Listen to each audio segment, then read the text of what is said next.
about. Nobody knows where the alternative would be. But whatever it is, it must be amazingly good because nobody's ever come back from that to say, hey, I got complaints. I don't have any complaints. That's all there is to it. I got no complaints. So, hey, that's what can I say about that? That's good. Hey, Yeah.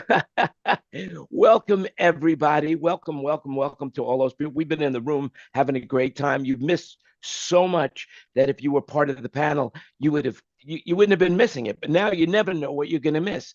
So now that I know that you never know what you have missed, have you missed it? That's the question. All right, think about that. If you knew now what you knew then, would you be a different person? I don't know. These are the questions I think about. Welcome to Thinking Out Loud with Friends. This is our 216th show, and I'm happy that you're part of it. Today, we have a very special guest in the room, Tom Durr from Allen and Heath. And so if you have any questions, on Facebook or YouTube, you can put them in the comments chats. And if somebody is looking at that at the time, we'll get them answered for you. But in the meantime, just remember everything you hear today is an opinion. So do your own research. And with that, welcome everybody. Let's have a great time. And what were we talking about before we went live? You see how much attention I'm paying to PM 4000 on Rolling Stones PM 4000 analog mixing, which is like totally contrary to everything. And Chris got some tickets dropped in his lap, so now he's in his car because he's going to the concert as we're speaking here. But he can't figure out how to turn his microphone on because he's got his phone. Oh, I could do it. There you go. You're unmuted. You just drive. I'll take care of the rest. So what venue are you headed to, Chris? I am headed to the SoFi Stadium, so that's the first time I've ever been there. It's where a horse track used to be and the Forum, and they deleted all of that and built the new stadium. Forum's still there. Oh, it is? The Forum's still there, The SoFi's next to the Forum. Yeah, I went to a concert a few months ago at the SoFi Stadium, and I was kind of bummed that they had these delay towers, which were obscuring our view quite heavily back in the cheap seats, not right on the ground. And, I tell you what, the in-house system there is amazing.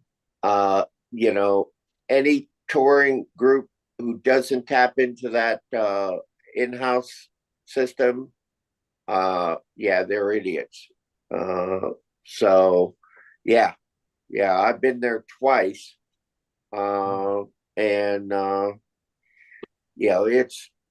It's hey Greg, could I quote you on that? Could I quote you on that about them being idiots, really? Or is it just quote me on anything?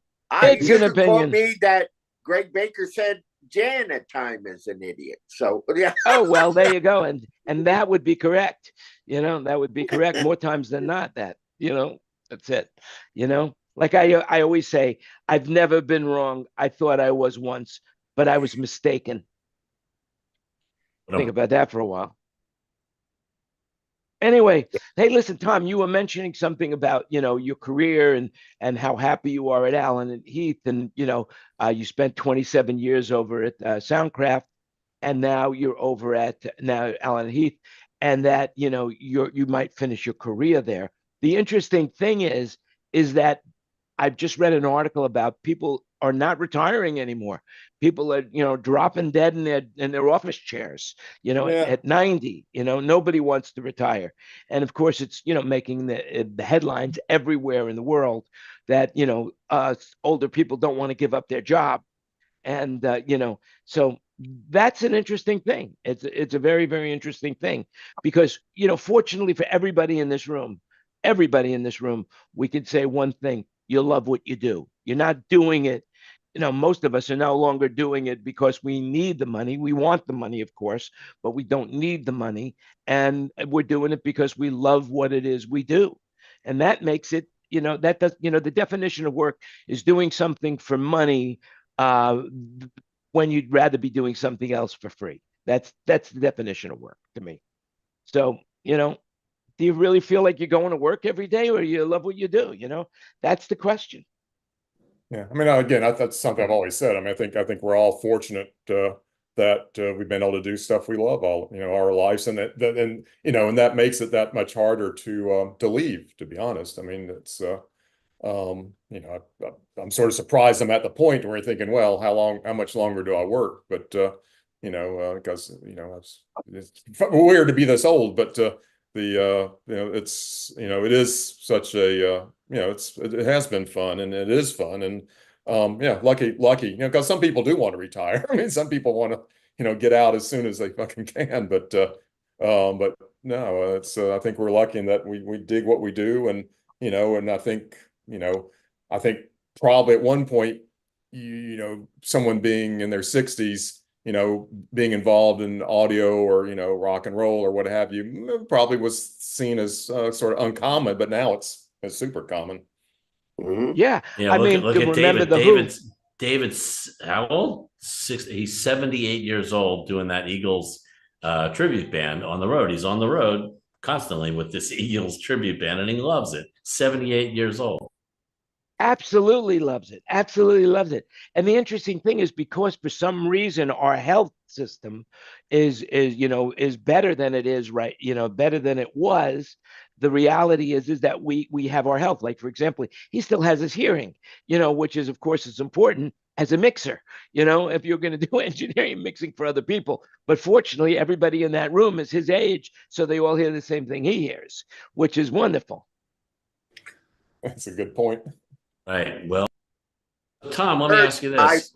Tell me about what's a typical day in Tom Durr's life these days with working for Allen Heath. Do you, are you out there trying to get people to use Allen Heath products, or are you helping them with their Allen Heath products that they already have, or what are you doing? Sort of, I mean, to be honest with them, the first, again, as I said, it's early days relatively here. So, I'm in my seventh, eighth month, I guess.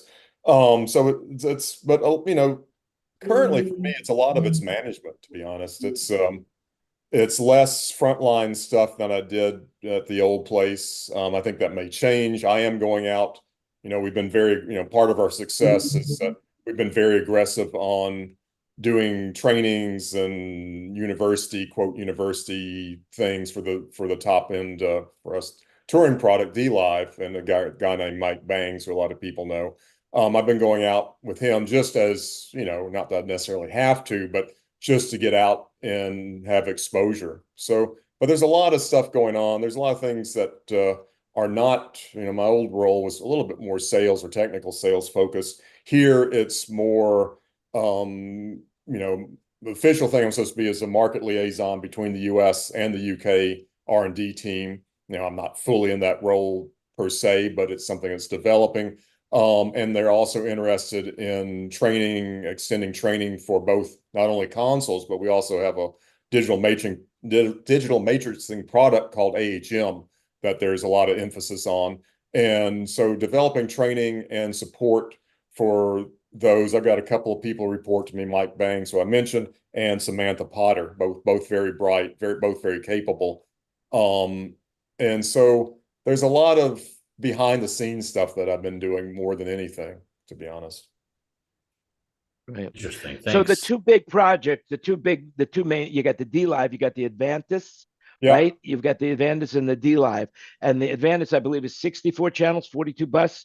And the D-Live is the big boy, 128 and 64. You got it. Yeah. So, but you also have a big church line, and you have, because the churches have always been good for you. Yeah, historically, Allen Heath was always viewed as, the church console, back when I was competing against them, or when they were a sister company under Harman. It was the GL 2200, GL 4000, Mix Wizard, later days, ML 3000 and 5000, if I get my model numbers right. But, that whole thing has changed, and that's why, it's no longer, yes, a good part of all mixing console businesses, churches and houses of worship. In fact, the live sound business in general would collapse without that install component of it. It's so large. But Allen Heath these days is much more. There's a solid presence in touring, solid presence in any type of installation. And so it's not. That's not the thing. Yes, it's still a big part of the market, but it's a big part of everyone's in the mixing and live sound business market. Cool. Well, Very cool. Kurt's here, Jan, and Tom. I see Kurt. Now, is there yeah. any truth to the rumor that Alan Heath is going to buy the Gamble console line from Kurt? That's it, and go into the analog world. I would think not. Leaving that niche market to him. And who was the other? I guess he was more of a Series 4 guy. What's Dowling? Wayne Pauly has his Paragon, and he's very proud of the Paragon use. I have 2 D-Live rigs, and the guys love them. And when we get to mix, it's either the Gamble or the D-Lives. All right, guys, try not to talk over each other. Get here. I said I've got 2 D-Live rigs, and when my guys get to choose, to bring consoles and mix for support or something, they always opt for the D-Lives. Yeah, I saw an SD10 in that picture that you posted for Slash. That's Tour. Yeah, that's Warren Haynes' guy. But yeah, we love our D-Live rigs. They're super reliable and really intuitive and easy to use. They sound great. So I'm all about the D-Live. Now, talk about, Tom, you mentioned that your new, I forgot the initials already. DHG, is that what you called it? AHM, probably, if you're talking about the digital matrix. Yeah, the digital matrix. Let's talk about that a little bit. That's more of an install product, right? It is more of an install. Some people, it's pretty powerful. It's at 96K. So we've got some people using it, though it's not, full on that necessarily yet. But some people are using it for speaker processing, and there's some other uses for it. But predominantly it's an install product.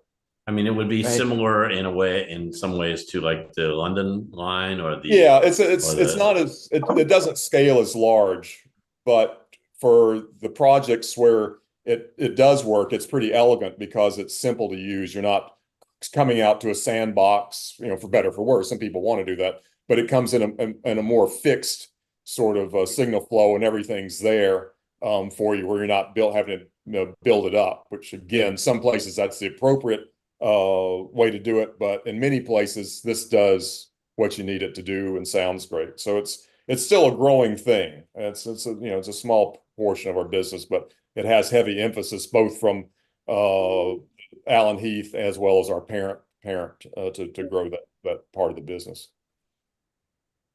So now, from your standpoint, what would you say is the most popular console that you guys have right now, and the most right now, or not only popular, but what actually is Alan and Heath? If you had a priority of what you were looking to get people to experiment with, what would that board? What console would that be? I mean, it's pretty well rounded, to be honest. I mean, the strengths are in the newer things are FPGA based. So D-Live certainly does, again, shockingly good business. Coming from outside the company when I got here, I was amazed at how large and how much business Alan Heath is doing generally. But it's D-Live, Avantis, and SQ, or I'd say are the drivers there. The SQ obviously just because it's in a part of the market where you're in the, say, let's call it $5,000-$6,000 range. It's a huge market out there, so there's big volume there. But even D-Live and Avantis do quite well. So it's a pretty rounded portfolio. So which is nice, because if something's sort of lagging, there's something usually that to step in to help it out. And we just introduced the CQ right when I started, really. So what's that? Probably October 1st, 2023, and CQ's a small, plays in the same game as like a QSC touch mix, except in my view much better bias that I am, and my old home the UI range from Soundcraft, again, web or tablet controlled mixer. So all those things are hitting on pretty good, all cylinders, really. Yeah. So the reason I asked that just a little bit, because, I have this company called Soundbroker, a little company, nobody's ever heard of it anyway, but, I'm always looking for pick of the week, something that I can promote, So I'll just put the whole Allen Heath line on the. Yeah, exactly. There you go. That'd be my recommendation, Jan. Yeah. What I was going to ask, what's the main interconnect standard? Okay, Yamaha now is moving towards Dante, even though pretty committed. Yeah. What about Allen Heath? Allen Heath can do either or, though the bulk of it is a proprietary interface called that's, we got several variants of it, but it's a proprietary high bandwidth interface that runs at 96K. And the advantage of that is obviously you don't have the IT overhead or the management of having to use Dante controller or some sort of embedded controller to do your routing. It's very stable. We're not reliant on a third party manufacturer. It handles 128 in by 128 out on one stream, and it's at 96K.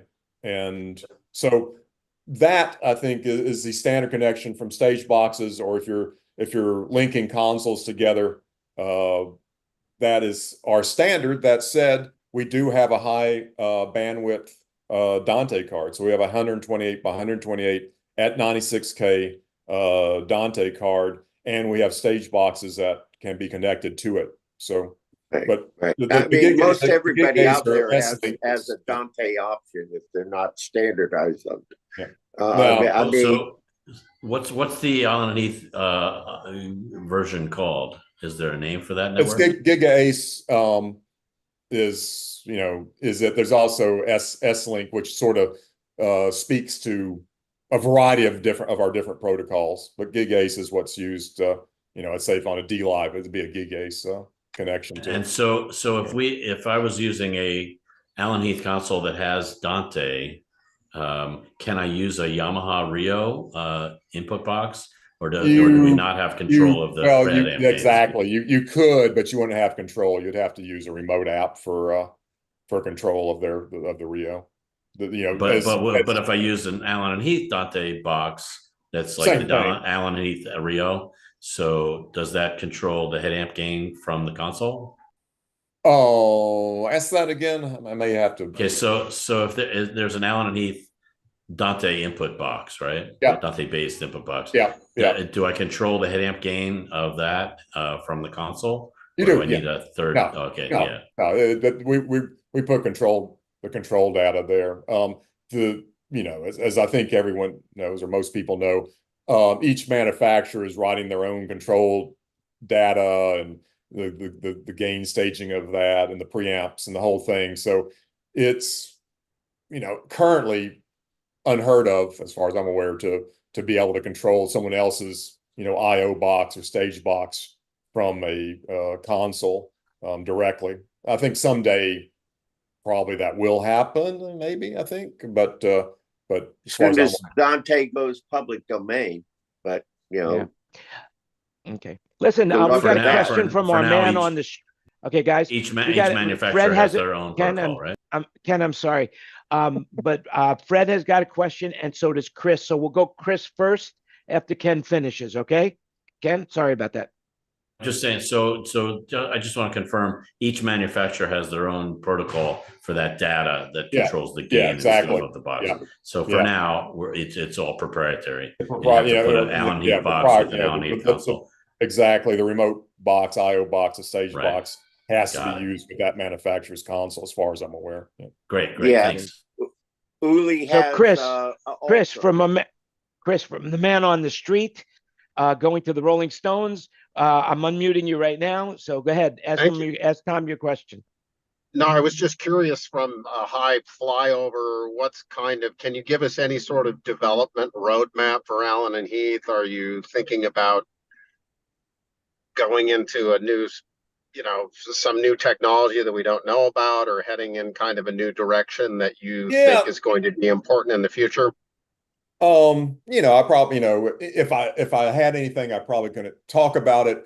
But in general terms. But in general, no. I mean, there's nothing I would say that's mind blowing that's going on. One thing I will say is that Alan Heath has a large, surprisingly large, again, compared to what I was used to at my old place and what Alan Heath used to be, and what most console manufacturers are. They have a very large R&D department with multiple disciplines, from analog to FPGA designers to mechanical. There's a lot of capability there, and there's a lot of potential there, which is, and this is one of the reasons that you've seen the rapid growth of Alan Heath is the investment in R&D. The only thing I'd say is that we'll continue to leverage the 96K FPGA and new products. We're looking at trying to come up with it's not anywhere imminent, but what the next generation of some of these current products are. We just released not necessarily but roughly coinciding with Infocom, a brand new effects engine for D-Live, which was jaded as I am, and again, take this with a grain of salt because I'm biased, but the reverb engine is amazing, and as well as it does auto tune and a bunch of other things. But for me, because I'm not an auto tune guy or a pitch gritter guy, the reverb was amazing just because you could put it out at maximum length, hit it with a dry signal, let it start doing its thing, mute the dry signal, and it just continues to go. There's no artifacting, there's no digital weirdness. It's just this natural long tail that goes for a long, long time. So that was one of the most recent developments, and that was essentially 16 man years of work. It was four R&D engineers for 4 years doing that. It was a heavy lift. And it reinforces our commitment to D-Live, which is starting to, it's been out there a ways, but we're still committed to the platform and are sort of working, the working sort of path forward is that we'll try to make it so that as we move forward, some things are upgradable. So it's not just a hard cutoff and you say, this thing's obsolete. You might be able to use bits and pieces of current products with new products. Again, very early days, but we want to make sure the customer's investment is, stays around as long as we can, Yeah. You're not planning on doing a profile Avid thing, where, all right, it's gone, no more parts. Again, sometimes you have to do that. Sometimes these are tough choices that a manufacturer has to make is, how long do you stay tied to a platform or a particular GUI or that sort of stuff. And sometimes you're forced to make a hard decision that you have to make that hard cutoff. And it's not an easy choice, I think, if you're really thinking it through in terms of a customer's investment or a end user's sort of knowledge and training, because they have to start anew. So, but sometimes I think manufacturers have to do that, and sometimes manufacturers don't do that when they should have. It's not a black and white decision, for sure. Fred, I know you have a question for Tom because I saw you raising your hand. Was that the question you asked me prior to we going live, that you were afraid that Alan Heath is coming up with an artificial intelligence board that would cut you out of your job? Was that the question you were going with? No, it wasn't that one. Oh. No, I was going to say we still have a couple of the Mix Wizard 3s at BLM, and I don't remember if I reached out to you or if it was somebody else to get that power supply. But oh yeah, you reached out to me, and actually, in retrospect, we could have sold it direct, but I wasn't aware of that. But anyway, I assume you got it right. Yeah, I ended up getting. I got the first one through Sweetwater. I forget where the second one came from, but you might still get a bit better price from buying through a dealer network, because we're just going to, I think, sell it straight list to you. So yeah, Fred, I don't know if you know this. Fred, I don't know if you know this, but Jan Landy was the one who gave you his number, and you didn't go through Soundbroker. That is almost here it is, right here. Look, Fred. Well, it would have been 20%, right, Jan? I can't. No, I charge full retail for my friends. You know, if you're my friend, you won't ask for a discount. That's the way I look at it, you know? Unfortunately, you don't have a contract with the government, so.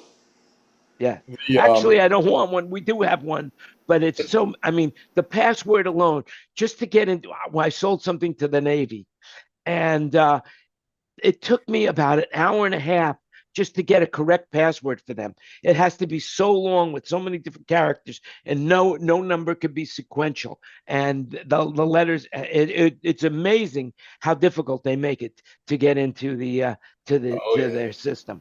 Oh yeah. They just, well, supposedly 2 years ago they supposedly changed it. You could have any password you wanted, and then they came to us and they said, if you make this 27 character password or more, you'll never have to change your password again. Exactly 365 days to the day, we had to change our password, and it still had to be Yeah. 27 characters or more. It's probably easier to get through to them if you were a Russian spy. That's all I could say. You know, that's Use it. a You know, passphrase, people. I've been speaking this, make up a sentence. My dog's name is Skippy, and he was a good boy in 2008! Exclamation point. Yeah, but you gotta have brackets and special characters and stars and Exclamation, capital, listen. well, there you I go, Greg. You gave I out your have to secret. Now everybody's going to break no, into your yeah, all of your yeah. Sorry. all of your bank accounts. You know, that's it. You know, I have to deal with that with NASA, Fred. Every they change it every 30 days. So that's yeah. what LastPass. Get your USB, and it does it. And if I lose, Apple is now going to come in with a new password management system that's going to be, you know, but I've been using 1Password forever. It's right, very good. right, one pass, They're the same only thing. one. They're the one. Well, LastPass was, you know, they were hacked. So, you know, they One say they pass didn't was get hacked, everybody's. and Not that in my knowledge, it wasn't. 5 years ago they were. Well, there you have it. Ladies and gentlemen, 5 years ago, remember, do your own research. This is an opinion show. So, speaking of opinions, Tom, you know, a lot of people are now, I mean, I notice everybody is getting into the podcast business. You know, now, does Alan Heath make a product for the podcasters? Or Not, you don't even yeah. deal with that? No, I mean, not specifically, but the CQ certainly, the CQ, which is the mixer I was mentioning there earlier that we came out in roughly October of 2023, certainly could be used for podcasting. It's got digital I/O for getting into the computer built in. It's small enough. It sounds great.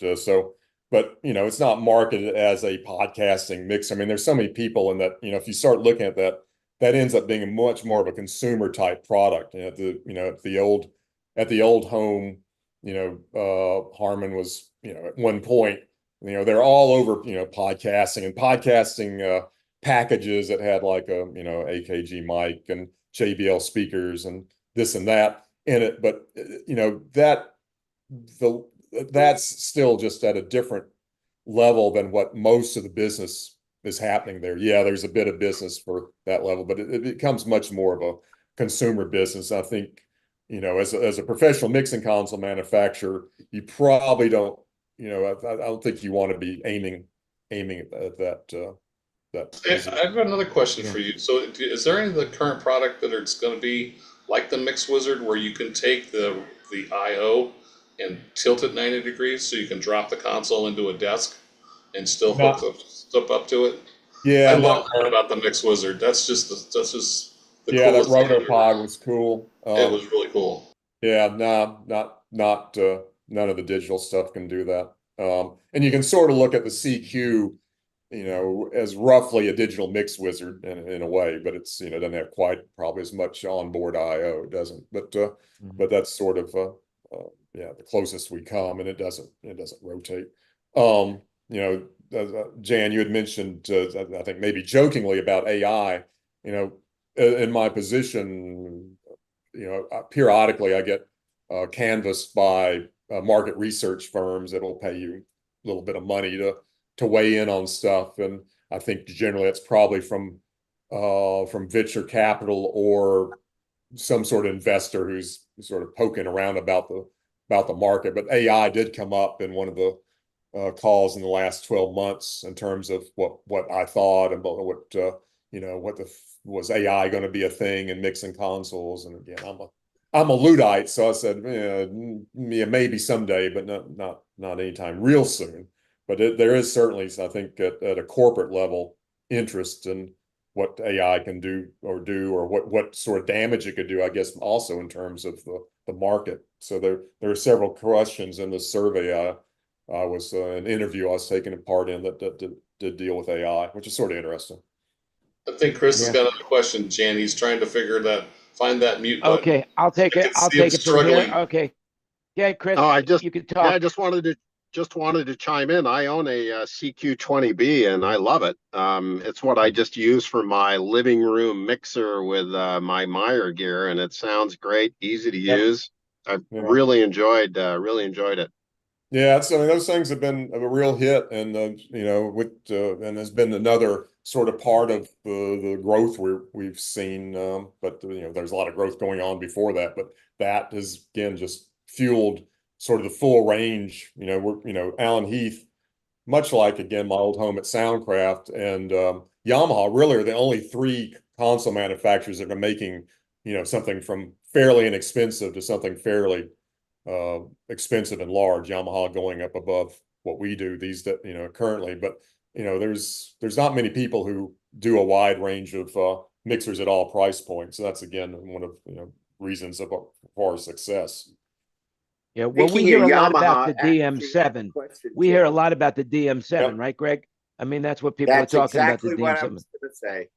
What's the Allen and Heath? Because DM7, I'm seeing them in corporate gigs. Yep. I actually saw one on a rider of all things. Yeah. And they wanted a DM7, a D Live, or an SD 910 or a Quantum. And I'm like going, who's smoking crack? That little DM7, Greg, is quite a little capable box. I know. But it's very, what is Allen unique. And Heath? I know. I don't like it because it doesn't have all the faders. I don't like going through all the banks, Yeah. I mean, in our case, that I think again, not that I know, but it would appear that was aimed pretty solidly at the Avantis for us. And they're as a competitive console, and we do, I think, our thing, they do their thing, and then we'll each get a pretty good chunk of the market. We already do get a pretty good chunk of the market. One of the I also think they aimed it at the wing as well. Yuli's wing. Yeah, could be. But one of the things again that has helped drive our business is we've developed workflows that support smaller mixing desks. And I think if people are doing festival work, you'll see a lot of the CTI 1500s out there because they can be flown internationally on the plane with you, and they're very powerful. And that has been sort of a niche that we've created and really driven. I mean, Claire has a wide range of D-Lives from the S5000s, but a lot of them are the CTI 1500s because a lot of, particularly younger guys, metally, punky, sort of metalcore, all these sort of young and up and coming guys really like the workflow. They like being able to have a standardized console, and they've adapted. And I'll credit again my coworker Mike Bangs for driving this point home and sort of creating this thing by using VCA spills or and that sort of thing. You can navigate a lot of channels pretty efficiently on that, or by using a secondary control point with a laptop. Anyway, I digress. But anyway, Avantis is sort of the to me the sort of the DM7-ish type product. There you go. That's good. That's good Are they- stuff. That's good Are you stuff. doing any? Are you doing any training videos? Is there any stuff like you have a YouTube site that where they're There is a YouTube site. There's we've got a couple bright guys, Keith Johnson, who's looks after SQ and CQ as well as Q, and Jack Kenyon do videos and also do what I think is a very effective sort of open houses periodically that are virtual, that you can you can log in, you can fire off questions at them, and they're wonderful fellas. They're very British and have sort of what you'd expect, a quirky sense of humor and presentation that I think helps sort of differentiate ourselves from somewhere where you don't see people. Our product managers are out there periodically online or in person, either South by Southwest or shows doing stuff. And, so short answer is yes, there are some videos. We're also doing these training programs with DLive, but that's going out, through the nation. We're currently on the West Coast doing San Francisco next week at we've got one at High Tech and one at a church maybe, and then Seattle, Portland the next week, and then LA the following week. And DLive and Avantis have a lot of similarities. It's essentially the same FPGA, the same software package, slightly different, but close enough that is a good crossover thing if you go to one of those. Is there a list of what cities and they are? Yes. I post them periodically on Facebook. There's also the U.S. Alan Heath U.S. is essentially American Music and Sound as U.S. distributor. There's a link on their site. If I'm quick enough, I'll post it in the chat. And we're working on getting the Alan Heath site to link over to us so that there's a bit better visibility on what's happening. Yeah, because I'd love to see some videos on it. I stood in the thing at InfoComm for a while and was playing with the desks, and I don't quite understand them. Right. I need like one of those overviews to go, okay, yeah. just give me I think once you get, I mean, it's same way for me. I mean, it came from, years of sort of, being predominantly around a Soundcraft way of doing things. And, coming here, it was originally like, so used to like, well, I knew, Soundcraft stuff just off the top of my head. I didn't have to be in front of the console. Mm-hmm. And so it's taken me a while, but once you sort of get into the groove, there's some, while not identical, even from small to large, some of the switches in terms of navigating the screen are very similar, and some of the thought processes are the same. So it eventually came to me, but it was originally like, deer in the headlights sometimes. Yeah, it's like, why are some of the buttons blue and why are some of them gray? Yeah. Like, okay, well, what correlations? Does that mean that some of them are stereo, some of them are mono, some of them are pre-fader? It depends. It's not really obvious when you're just looking at it. Yeah, on the Q, which was right to my left-hand side, you can't see me. The dark blue switches are stereo, so the LR is stereo, and the stereo three of the mixes are aux sends or stereo. Those are dark blue, where the others are light blue.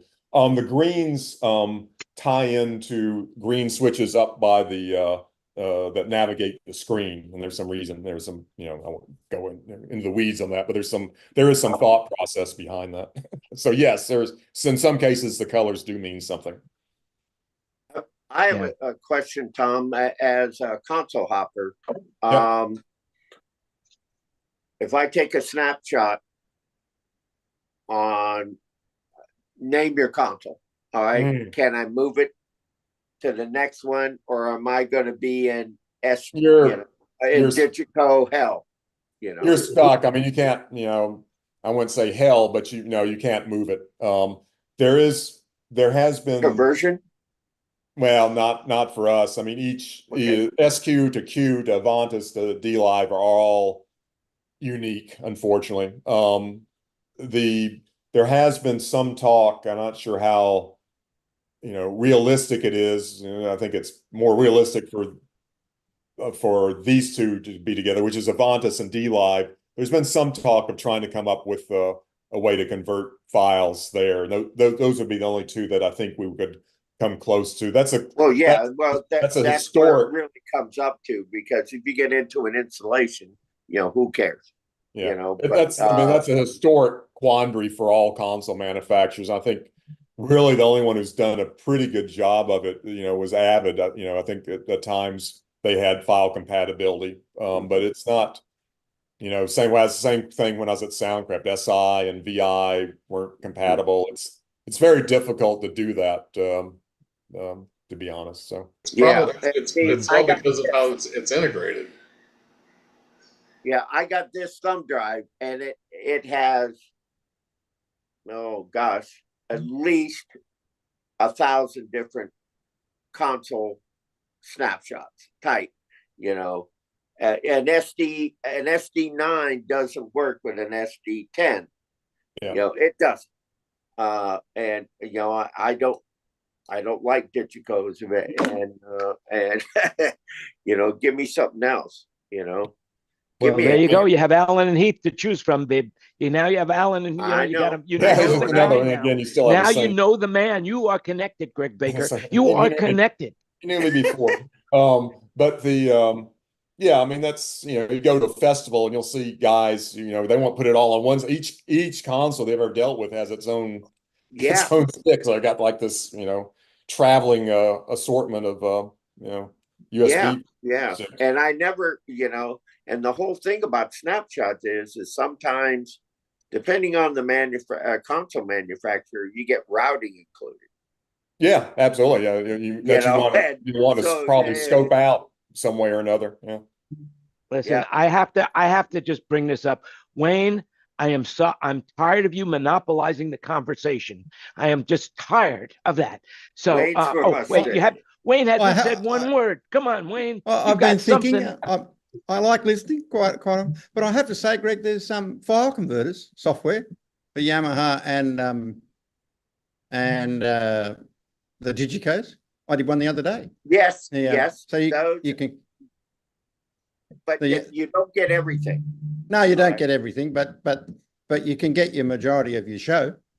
You can get your input list. Now, Wayne, I'm sure you have a question for Tom. You've had a whole week to know that this is happening. So what is your question? From Walla Walla, Australia, ladies and gentlemen, Wayne Sims. Well, I use Tom, I use Soundicrafts. I've been using Soundicrafts forever. And I use the SQ quite a bit, and the little Soundicraft. I use the UI with the Mixing Station app. Oh yeah. And it sets up really nice. But I use the SQ and what's the smaller one? Q is one of them.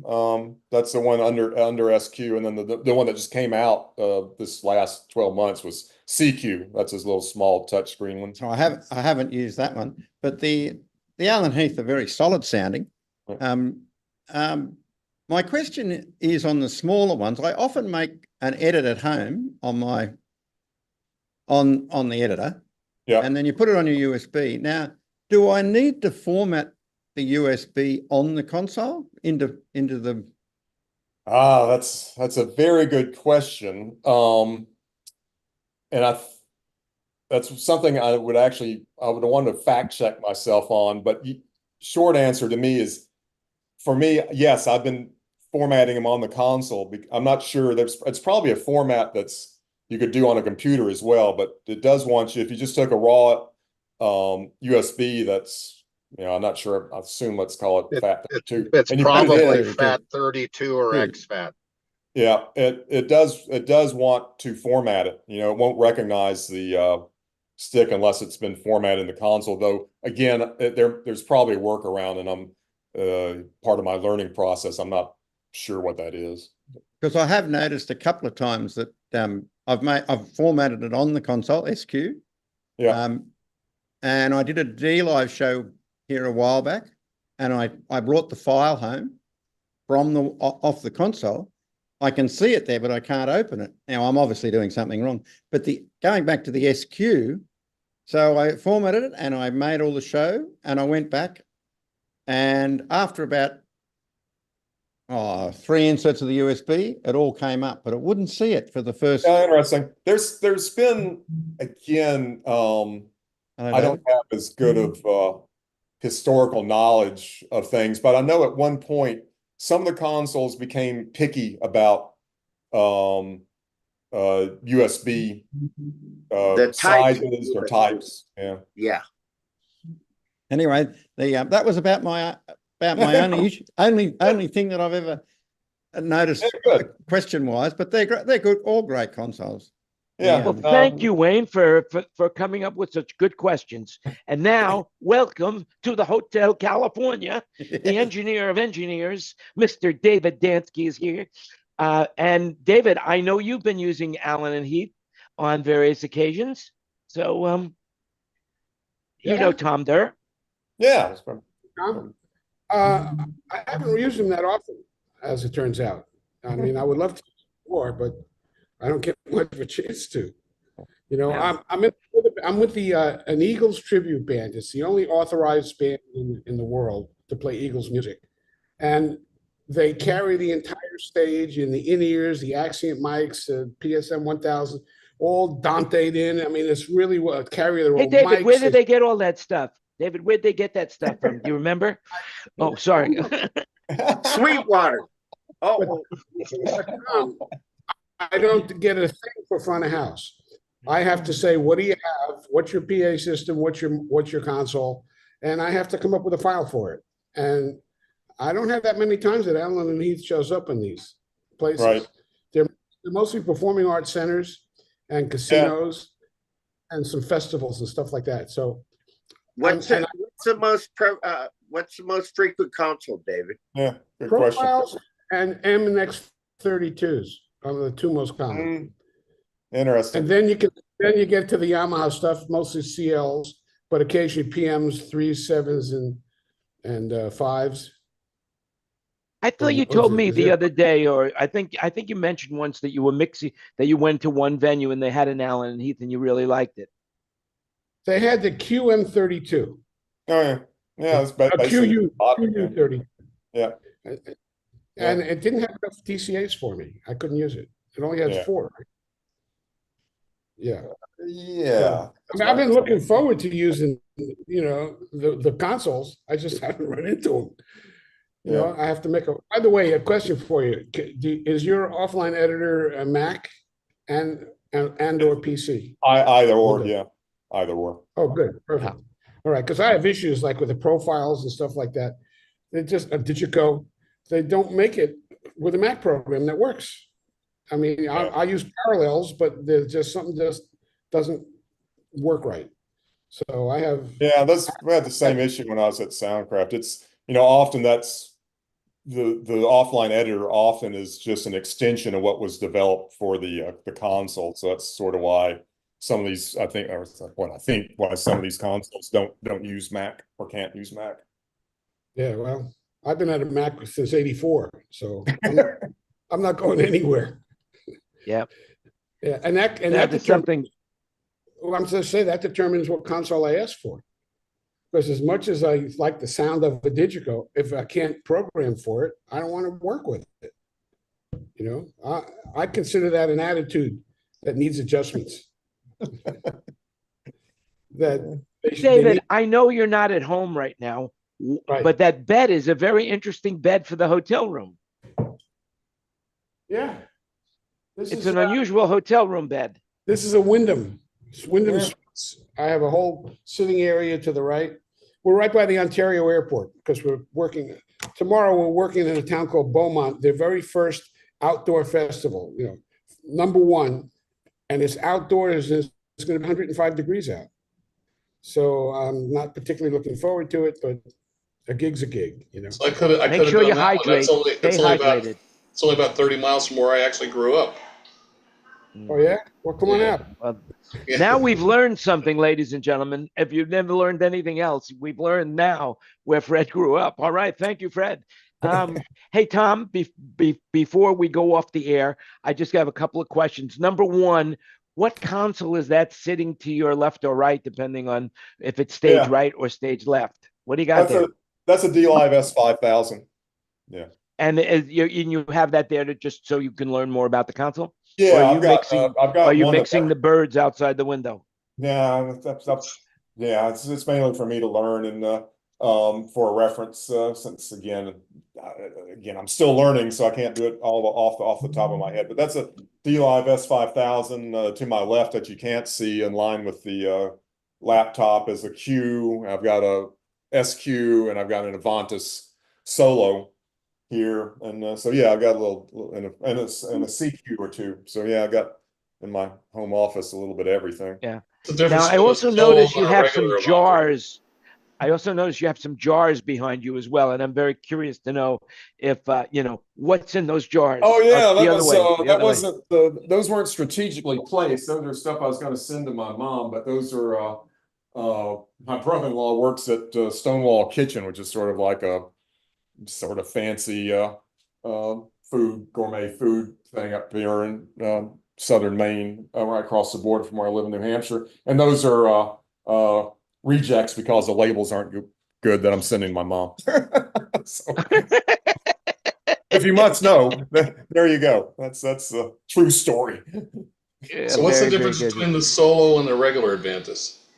Screen and fader count. The Solo is a single screen, 12 input faders, and the Vantas, full size Avantis is dual screen, 2 fader banks. Same sort of slightly less I/O on the back of the Solo because we're space limited, but same processing power, 64 channels into the mix, 44 mono stereo buses. Yeah, I'm Well, all listen, about faders. I mean, Yeah. I'm old school. I'm old, Yeah, give me an XL4. Give me I mean, that's certainly, that's one of the things we found is that, the younger you are, the more flexible you are in terms of fader counts and being accepting of, a single bay. Churches, fixed installations tend to go for larger frame sizes, and the kids, really generally are getting them by with the much smaller surfaces than the older folks. That's because they don't know any better. Yeah. Well, they got to learn soon, and I hope they learn very, very soon. So, look, just an FYI, just that we have a few more minutes before we have to stop streaming live. Not that we have to, but I'm going to stop streaming live. So if anybody has any last questions for Tom, I mean for Fred, or for Tom, is there a Tom in the room? Yeah, there it is, Tom. What am I talking about? There it is. It's an your old age coffee's moment. wearing off, Jan. No, it's more that I picked the wrong day to give up snorting cocaine. That's all I could say. I picked the wrong day. What Is that time legal in Thailand now? Speaking of which, I'll make you guys feel a little bit old. It was 30 years ago this week that Forrest Gump came out in the movie theaters. And it was about 50 years ago today that Elvis had his first hit with That's All Right. No. And I'll bet everybody in this room could hum a few bars of that, Had to be 70 years ago, not 50. All right, 70 years ago. So 70. I'm trying to figure it out. Anyway, I found that this guy that wrote it, his name is Arthur Crudup. And the story that I'm reading about here in AP News is that he died a pauper, whereas that song was recorded and sold millions and millions of copies, but he had bad negotiations and didn't get any money. It was like being on Spotify today. That's what can I say? He was a forerunner in that field. So the other thing is, Tom, you said you had some great engineers. Are they helping NASA and Boeing to get back the astronauts to No Earth? shit. No, and as far as I'm aware, they're not. Probably a good thing. I'm not sure if that's one of their specialities. Yeah, I'm staying out of that. I got That's a phone for sure. call on it, and I said, nope. Give me Artemis. I'm fine with Artemis. No. They're in trouble. No, they're not in trouble because Elon's going to come to the rescue and launch a Dragon, and life will be done. No, actually, I just heard somebody from NASA that the reason why they're prolonging the astronauts up in space is because the module that is having a problem is going to burn up in the atmosphere, and they don't want it to happen again. They say that they have enough helium, they've got enough nitrogen, they've got everything they need. They just want to make sure that they could figure out what the problem is so that they can look at it before they burn it up in space. That's what I was told. Yeah, they have. There's zero tolerance in space. Zero. Well, it's in a hard space, and they have a 1% chance. I saw the same article. But they're going to come back. They'll probably come back on the Starliner. The date I saw or I heard was the 28th of this month. Mm-hmm. Yeah. Well, one thing about Allen and Heath, they've never lost a wheel on takeoff. They've never no once. Kidding. Never that once. Here at camp. Well, Jan, I 41 years ago, I bought an Allen and Heath monitor console. It never ever missed a beat, and I had it for, I don't know, Thanks, 10 years. Okay, very good. With my Soundycraft 800B, which I always was a great board. Yeah. I love the way you say it, Wayne. Soundycraft. Yeah. Yeah. I love everything about Wayne. Aussie I'm glad he's part of the show. That's for sure. He definitely is. Not only is he a super nice guy, super knowledgeable, but he's also great comic relief. He's a perfect foil for you, Greg. Perfect foil. That's it. That's it. Or is it for me? I don't know. But anyway, Tom, let me ask you a question. How long have you been with Allen and Heath? Not long. 7 months. I basically started end of September 2023. Oh, okay.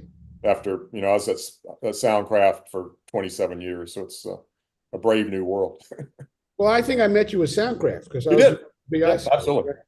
Yeah, absolutely. Kenny Newman, I think, was together. Yeah. 27 years is a long time to be anywhere. It's crazy. No, I was very fortunate. Many of those, it was a good run. The last 5 or 6 was, because it had, sort of been set adrift, was tough, but no, it was in general very, very good, fun, a lot of fun. Yeah, I mean, people that were born 26 years ago only know you from Soundcraft. That's all there is to it, Yeah, So exactly. there you have it. Anyway, guys, if there's any other questions for Tom, we'll ask him now. Otherwise, forever hold your peace, or maybe he'll come back in the room. I'll be back around. I'm usually doing stuff this time of night. So I don't make your thing, but I don't make the Roberts thing very often either. So it's a rare that I make public appearances online, but on occasion.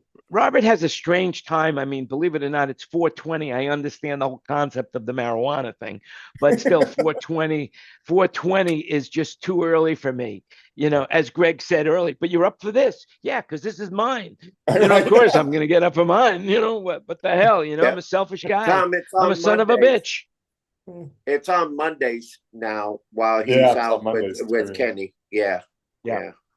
So it's a lot easier because we're all working on Friday. So or at least most. Yep. All right. So listen, I just wanted to say we were talking about, how we're all staying in this business, not because we have to, but because we want to and we love it. More Americans are turning 65 years old this year, more than ever before, sparking a boom in new retirement products. And about 11,200 Americans will reach traditional retirement age each day in 2024. But more people are not giving up, and they're staying in their jobs longer and longer and longer. And if you don't believe me, walk into any Walmart, and you will see that right at the door. David Dansky has been David, earlier, Kenny Newman said you were 75 and still on the road. Yeah, well, I'm 78 and still on the road. I'm the oldest living sound man. There you go. Let's get that in the Guinness World Book of Records. That's it. That's what I say. I'm out mixing rock and roll. It's great. I'm having a great time. Anyway, guys, I got a little good news I'm going to share with you right now, and then we're going to say goodbye to the streaming audience. We'll stay in the room. I have to leave here and head up to Bangkok. As those people that are following our episode here know that my fiance, Bo, is been waiting for her medical tests to come back so that we can complete the U.S. visa. And yesterday afternoon, we got a call from Bummengrad Hospital saying that Bo's tests all came back perfect. And she doesn't have TB. She has nothing wrong with her. And now today we have to run up to the hospital because they need more money from us, of course, because of the U.S. government. I mean, I'm telling you, I would really like to do a show about how screwed up the immigration system is for people who want to go to this country legally. I am well over the $10,000 mark, well over the 10,000, probably closer to 15,000 for a woman who I've been living with for 3 years to get her into America. It is insane. It would have been so much easier to cross the border, through Canada than, illegally just put her in the car and drive and when I'm going in to get her illegally. So yeah, illegal immigration is a huge problem, but it's because legal immigration is even a bigger problem. It's like if you don't have money, it's hard to get into America. The average schnook out there can't pass the criteria for coming to America anymore. So anyway, I'm just what's the word I'm looking for? Remember, it's an opinion. Do your own research. And I hope you never have to do. Venting. That's the word. So anyway, we have to go up to Bangkok. Also, I'm going to go pick up my new computer. I bought a new Mac. And by the way, guys, they don't. If I would have waited for a 64 gig, I'd be waiting for a long time. And I did some research. I actually, speaking of Apple, and I will say this really quickly, I had a problem with Ecamm Live on my computer. And it would just freeze up. As the last 2 weeks, I've had problems. Now I'm just going straight through Zoom, no problem. Everybody's happy. It's great production value, but I wanted to make it a little bit better by using an app called Ecamm Live, but it was freezing up my computer. And so I went all the way up to the top to speak to a senior tech engineer at Ecamm, and he couldn't figure out what the problem is. He said he blamed it on Apple. And so I called Apple support, and I have Apple Care. And yesterday, on the phone with Apple, over an hour and 15 minutes, they went through every aspect of my computer to tell me that the problem is at Ecamm. And they showed me and proved it to me that my computer is 100. So I bought a new, she says, you really don't need a new computer. You might as well just cancel the order and keep this. Or, she says, hey, we have a great policy. You can buy it for 2 weeks. And if you don't like it, bring it back within 2 weeks. So buy it, try it. If you don't like it, bring it back. But, I run a business on it. And so I need a new computer, every 5 years, I think is a good point to buy a computer. Anyway, I'm rambling. So who wants to say anything before we go? Because I got to get going to Bangkok. So anybody at all want to say anything at this point in time before we say goodbye to the listening public audience? Of course, we stay in the room after and we stay in the room before. And so you're more than welcome to join us. Just DM anyone in the room and they'll send you an invite or leave me a message on social media. All right. That's it. Who has something else they want to say before we say goodbye to the streaming audience? I went and Stop by Pantip Plaza for me, Jan. Pantip Plaza, believe it or not, since the pandemic, it's no longer Pantip Plaza that you know and love. It's completely different.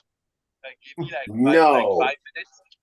Yeah, they don't sell the. I mean, now if you've never been to Pantip Plaza in the heyday, you will never ever know what you missed.